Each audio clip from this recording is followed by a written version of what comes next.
Hello good morning and welcome one and all present my dear learners in the platform of the Apne academy with me Aniket. तो जैसा कि हम लोग poetry देख रहे थे क्लास 10th के एनसीईआरटी का, और आज हम लोग पोएट्री के फोर्थ पार्ट में हैं जिसका टाइटल है how to tell wild animals. Tell मतलब होता है कहना और वाइल्ड एनिमल्स मतलब होता है जंगली जानवर। यानी कि वाइल्ड एनिमल्स किस तरीके से कहते हैं और हम किस तरीके से उन वाइल्ड एनिमल्स को पहचान पाएंगे, कह करके, बता करके, ये हम लोग आज के इस पोएट्री में पढ़ेंगे। तो हम लोग जैसे कि अपने आसपास के लोकल्स में देखते हैं, बहुत सारे जानवरों की आवाज सुन करके ही बता देते हैं कि वो कौन सा जानवर है। तो कुछ ऐसा ही यहाँ पे भी बताया जाएगा, समझाया जाएगा हमें कि किस तरीके से हम पहचान सकते हैं जंगलों में जाएंगे तब।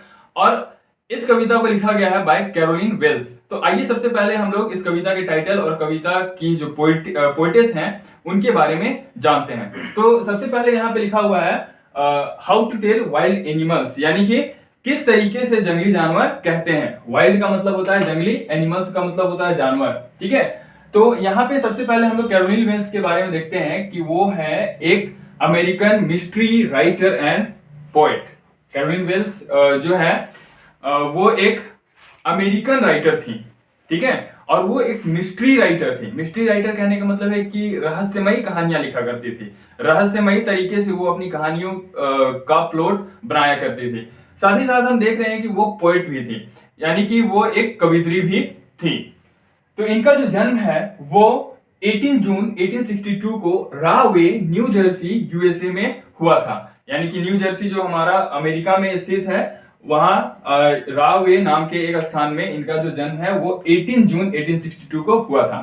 दूसरा हम इनकी मृत्यु जो देखते हैं वो है 26 मार्च 1942 को flower fifth Avenue hospital New York city USA में हुआ था। यानी कि यूएसए में ही है न्यूयॉर्क सिटी, लेकिन यहाँ पे जो हॉस्पिटल का नाम आप देख रहे हैं फ्लावर फिफ्थ एवेन्यू हॉस्पिटल, इस हॉस्पिटल का जो नाम है वो न्यूयॉर्क सिटी हॉस्पिटल के नाम पर रखा गया है। तो अभी के टाइम में अगर आप लिटरेचर में देखेंगे तो आपको मैक्स टू मैक्स मिलेगा New York city hospital, flower fifth Avenue hospital के जगह पे।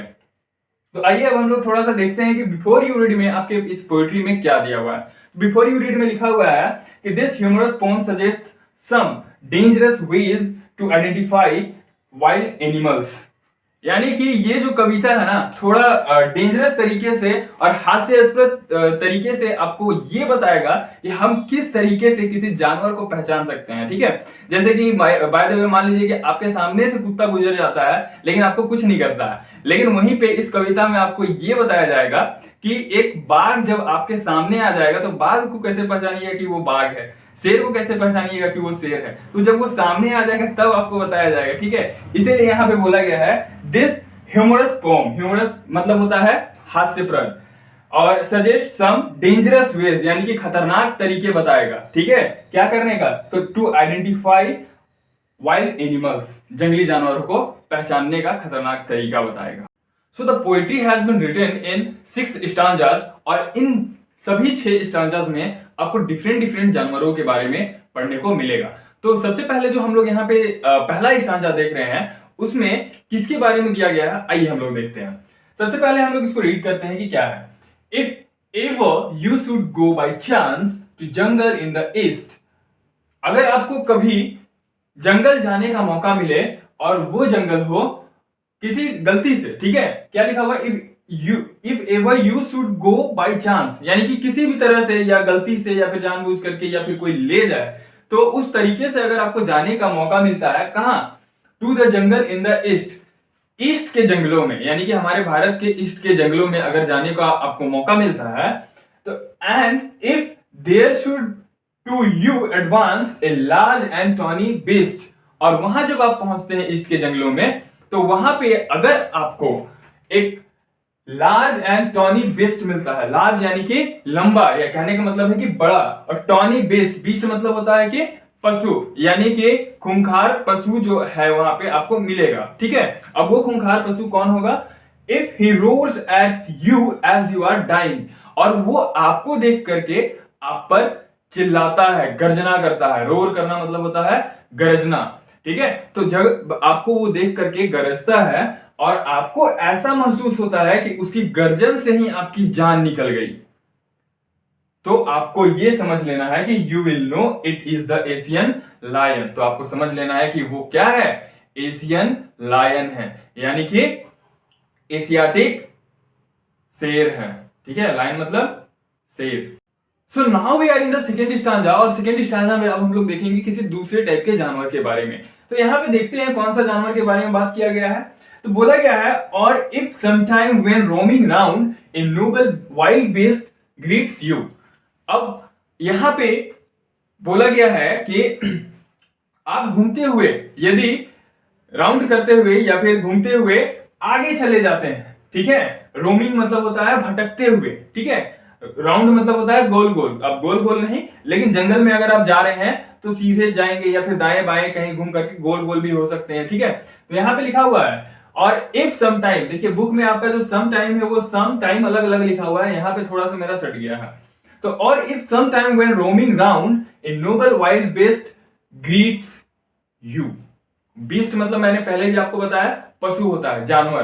तो यहां पे बोला जा रहा है यदि आप घूमते हुए और आगे थोड़ा चले जाते हैं तो आपको एक, नोबल मतलब होता है महान, महान कहने का मतलब है कि यहाँ पे बड़ा, ठीक है, तो आपको एक फिर से जानवर मिलेगा, थोड़ा बड़ा जानवर मिलेगा, और वो जानवर आपको ग्रीट करेगा।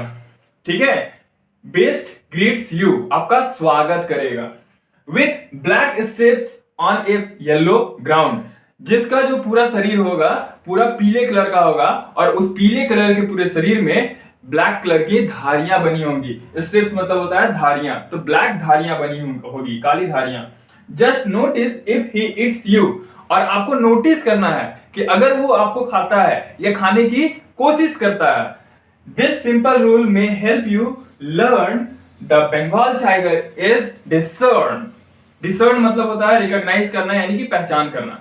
तो यहां पे बोला गया है कि this simple rule may help you learn. अगर वो आपको क्या बोला है, just notice if he it's you, आपको नोटिस करना है, ध्यान देना है कि अगर वो आपको खाने की कोशिश करता है, और खाने की कोशिश करता है तो आपको ये समझ जाना है, ये सीख लेना है, और ये एकदम ही सिंपल तरीका है ये जानने का कि वो कौन सा जानवर है, तो बंगाल टाइगर है, यानी कि बंगाली बाघ है। और बंगाल टाइगर को बेस्ट बाघ के रूप में माना जाता है, जाना जाता है, तो आप बंगाल टाइगर को वहां पे पहचान लेंगे। Now we are in the stanza number third, और इस थर्ड स्टांजा में अब हम लोग देखेंगे किसी तीसरे जानवर के बारे में। तो सबसे पहले यहाँ पे देखते हैं, यहाँ क्या लिखा हुआ है, if strolling fourth A beast you view. तो देखिए यहाँ पे क्या है, स्ट्रोलिंग मतलब होता है आवारागर्दी करना, आवारा की तरह घूमना, यानी कि बिना काम का घूमना। तो यहाँ पे आवारागर्दी हम नहीं बोलेंगे, क्योंकि आप गए हैं घूमने के लिए, मैं गया हूं घूमने के लिए, हम सभी गए हैं घूमने के लिए ईस्ट के जंगलों में। तो वहां पे हम बोल सकते हैं कि जब हम घूमते हुए और आगे बढ़ते हैं जंगल में, ठीक है, फर्स्ट हमने लायन को देखा, उसके बाद हमने बंगाल टाइगर को देखा, अब जब थोड़ा सा और हम आगे बढ़ते हैं तो बोलता है कि ए बीस्ट यू व्यू, वहां पे फिर से आपको एक जानवर देखने को मिलेगा। फोर्थ का मतलब होता है आगे बढ़ना। Whose hide with spots is peppered, जो कि एक लंबा चौड़ा शरीर वाला होगा, ज्यादा मोटा नहीं होगा, पतला शरीर वाला होगा, लेकिन उसके शरीर में पीपो के समान धब्बे बने होंगे, दाग बने होंगे, कुछ इस तरीके से आपका, ठीक है, कुछ इस तरीके से आपका दाग होंगे। ठीक है, स्पॉट्स मतलब होता है धब्बे, अब पीपर्ड मतलब होता है पीपर के समान। पीपर मतलब होता है गोल मिर्च, गोल मिर्च जो हम लोग मसाला के रूप में अपने घरों में खाने के लिए इस्तेमाल करते हैं। तो जब आप घूमते हुए और आगे बढ़ते हैं तो आपको एक और जानवर मिलता है देखने को, और जिसके शरीर में गोल मिर्च के समान धब्बे बने हुए होते हैं। As soon as he has leapt on you, left जो है वो एक पास्ट वर्ड है लीप का। लीप मतलब होता है कूदना या छलांग लगाना। तो यहाँ पे वो क्या करेगा, as soon as यानी कि जल्द से जल्द he has leapt on you। यहाँ पे देखिए he has, उस जानवर को he बोल करके बोला गया है। दैट मीन्स कि यहाँ पे थोड़ा सा कुछ अलंकृत वर्ड्स का इस्तेमाल किया गया, ठीक है, अलंकार दिया गया है। तो यहाँ पे बोला गया है कि as soon as he leapt on you, जल्द से जल्द वो आप पर कूदेगा, आप पर छलांग लगाएगा, ठीक है। You will know it is the leopard, इसको लियोपार्ड नहीं पढ़ते हैं, इसको लेपर्ड पढ़ते हैं। तो उसी टाइम आपको पहचान लेना है कि you will know it is the leopard। जैसे ही वो आप पर छलांग लगाएगा वैसे ही आप जान जाएंगे कि वो कौन सा जानवर है, leopard.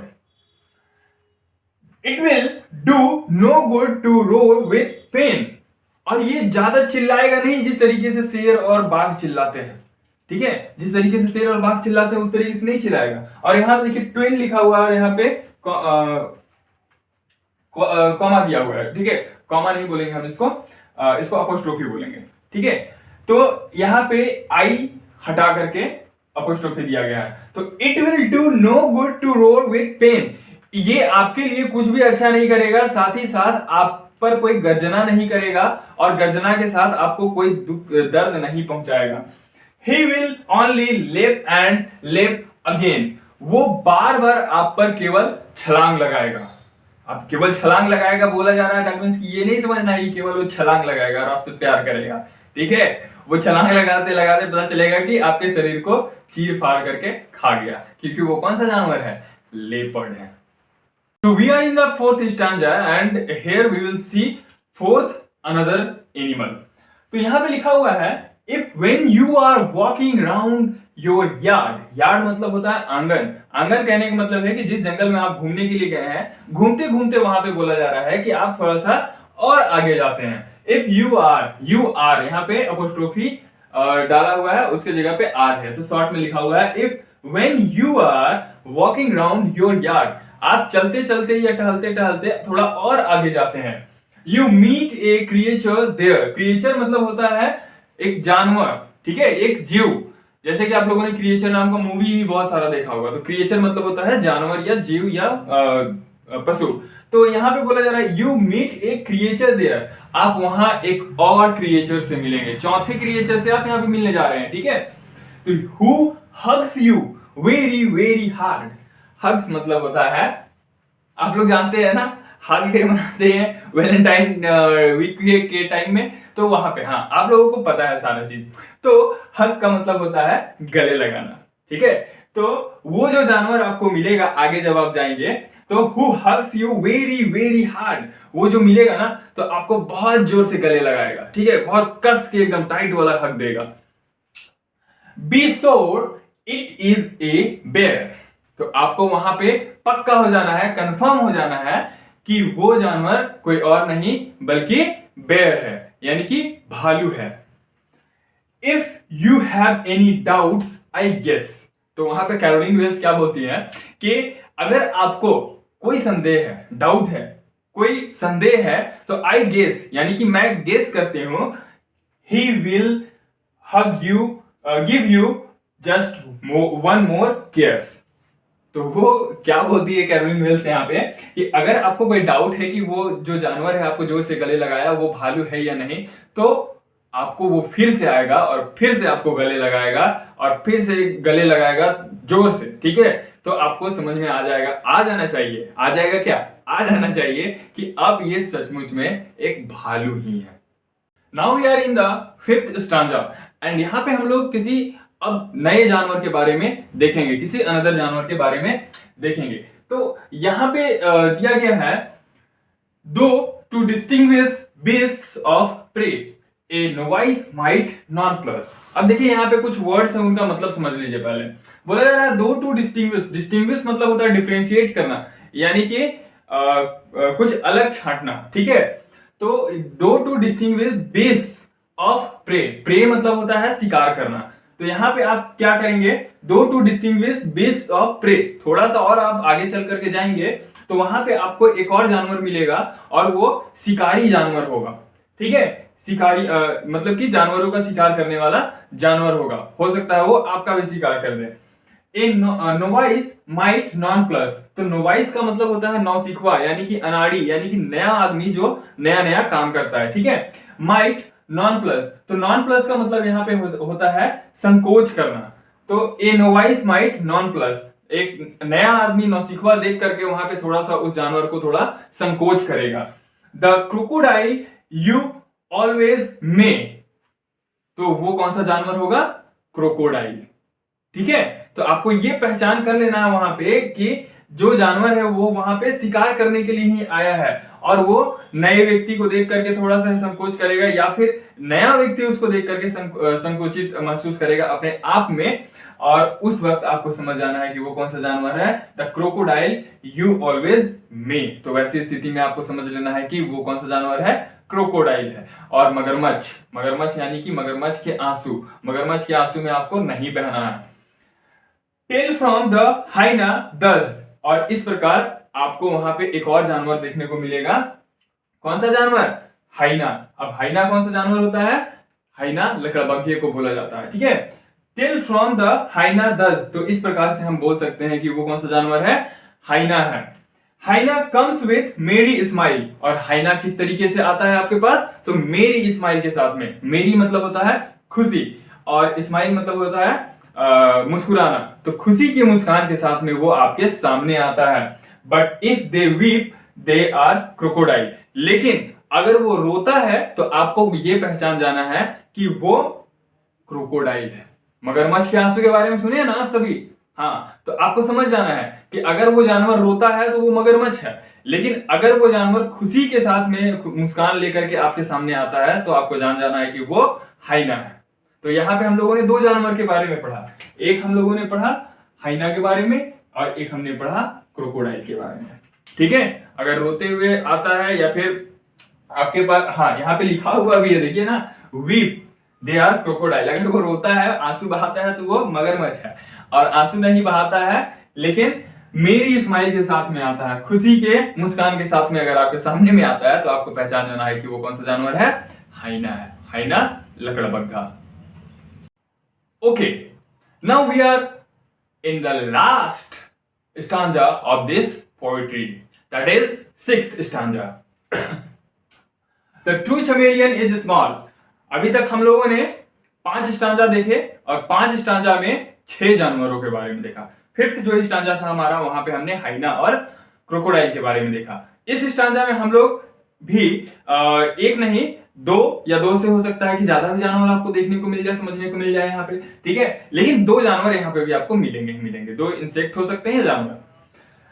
The true chameleon is small. Chameleon मतलब होता है गिरगिट, जो कि आप लोगों ने करीबन सभी लोगों ने देखा ही होगा कि गिरगिट कैसा होता है। गिरगिट जो होता है वो जिस भी वस्तु पर जाकर के बैठता है वो उस वस्तु के कलर में अपना रंग जो है चेंज कर लेता है।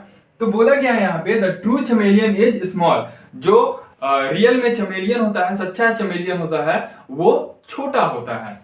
ए लिजार्ड सॉर्ट ऑफ थिंग्स, और जो लिजार्ड, लिजार्ड मतलब आप जानते हैं क्या होता है? आपके घरों में ये पाया जाता है, छिपकली। तो छिपकली जो होता है वो भी the A lizard sort of things, जो एक लिजार्ड होता है वो भी वस्तु के समान छोटा होता है, ज्यादा बड़ा नहीं होता है। लेकिन यहाँ पे चमेलियन और लिजार्ड के बारे में बताया गया है आपको। तो यहाँ पे 2 जानवर बोलेंगे हम, या फिर इंसेक्ट भी बोल सकते हैं, ठीक है, रेप्टाइल्स भी बोल सकते हैं, ठीक है। ही हैजंट, हैज नॉट को हैजंट लिखा गया है। He hasn't any years at all. चाहे वो आप चमेलियन के बारे में पढ़ें, जाने, देखें, चाहे आप लिजार्ड के बारे में पढ़े, जाने, देखें, आप जब भी इनको देखेंगे तो आप देखेंगे कि इनके कान नहीं होते हैं। He hasn't any ears at all. इन दोनों के कान नहीं होते हैं। तो आपको अगर ये चीज देखना है तो आप, छिपकली आपके घर में होता है, उसको गौर से देखिएगा। जब आप देखेंगे ना तो उसका यहाँ पर जो देखेंगे आप गर्दन के पास में, तो यहाँ से आपको छेद नजर आएगा, जिससे कि आपको आर पार पूरा नजर आएगा। तो इनके कान नहीं होते हैं। He hasn't any ears at all. इनके कान नहीं होते हैं। And not a single wing, और ना ही इनका कोई पंख होता है। विंग मतलब होता है पंख, जिससे कि हम उड़ सकते हैं। It there is nothing, sorry, I think that it would be not it, if, यहां पे आपका if होना चाहिए।